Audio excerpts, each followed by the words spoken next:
आखिर ऐसा क्या हो गया कि बाबा रामदेव जो सरकार के इतने चहीते हुआ करते थे, आज आईएमए जैसी ऑर्गेनाइजेशन उनको आंख दिखा रही है। मामला ताजा ये है कि आईएमए ने बाबा रामदेव के ऊपर 1000 करोड़ की मानहानि की धमकी दी है। वैसे तो बाबा रामदेव फार्मा कंपनी के निशाने पर उसी वक्त आ गए थे जब उन्होंने दवा कंपनियों से 25 सवाल पूछे थे। उन्होंने पूछा था कि एलोपैथी में कई बीमारियों के पक्के इलाज क्यों नहीं हैं। उन्होंने पूछा था कि कई दवाइयों के साइड इफेक्ट भी होते हैं, तो वो क्यों होते हैं।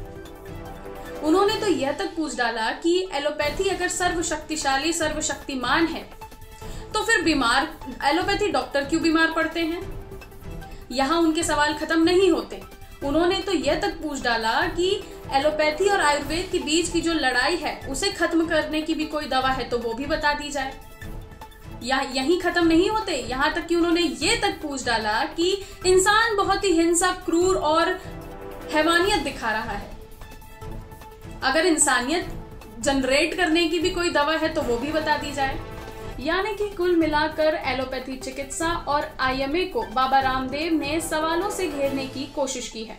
बाबा रामदेव के इस लेटर बॉम्ब ने आईएमए ही नहीं बल्कि पूरी की पूरी स्वास्थ्य सेवाओं पर सवाल खड़े कर दिए हैं। बाबा रामदेव के स्वास्थ्य मंत्री को चिट्ठी लिखने के बाद लग रहा था कि बाबा रामदेव के बयान से उठ रहा जो विवाद है वो थोड़ा कम हो जाएगा या रुक जाएगा या थम जाएगा, लेकिन उनके 25 सवाल वाले ट्वीट ने इस मामले को और गर्मा दिया।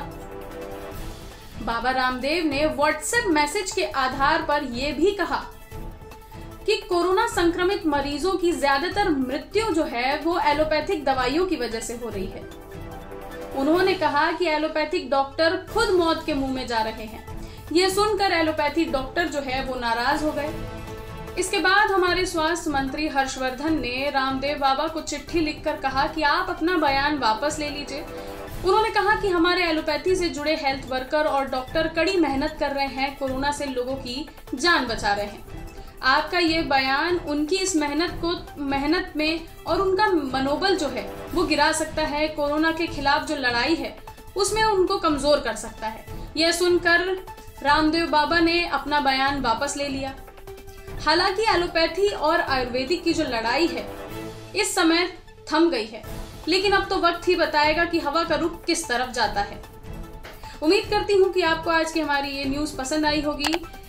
ऐसे ही अन्य न्यूज़ेस के लिए बने रहिए फुटकर न्यूज पर। लाइक, शेयर, सब्सक्राइब करिए हमारा चैनल और बेल आइकन दबाना ना भूलें। नमस्कार।